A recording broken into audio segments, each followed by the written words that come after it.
Many parents still go down the traditional pathway of taking their child to an orthodontist in high school.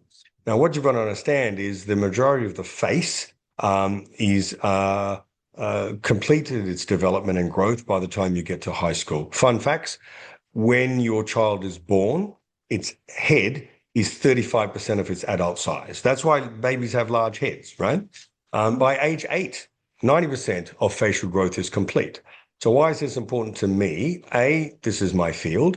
B, my PhD research had linked underdeveloped jaws, recessive jaws, to an increased chance of sleep apnea in these children. So what parents can do is actually assess their child's face. There's numerous apps, there's radiographs. Just by looking at your child, you'll be able to see whether their upper and lower jaw are recessive to their head.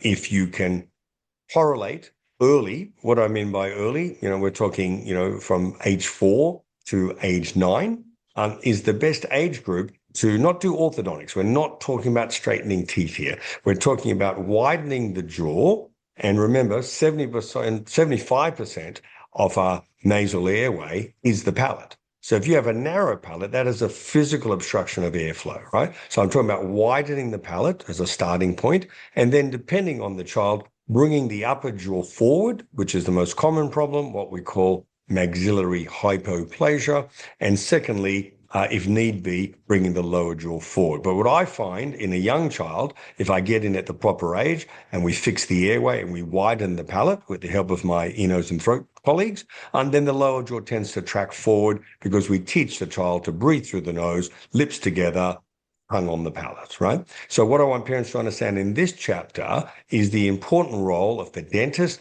and the orthodontist in co-diagnosing these problems. So children, go back to early days.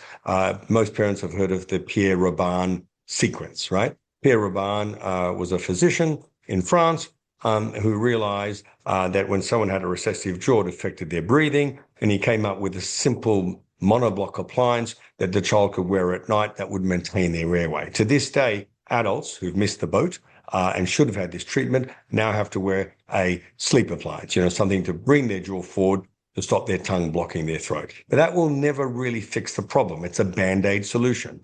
What we're saying is pick the problem early and fix it for life, right? Fix it for life because you can change craniofacial growth patterns during those formative years. So I think that's a big chapter, and obviously my specialty, take your child to an orthodontist as part of the co-management of sleep disordered breathing.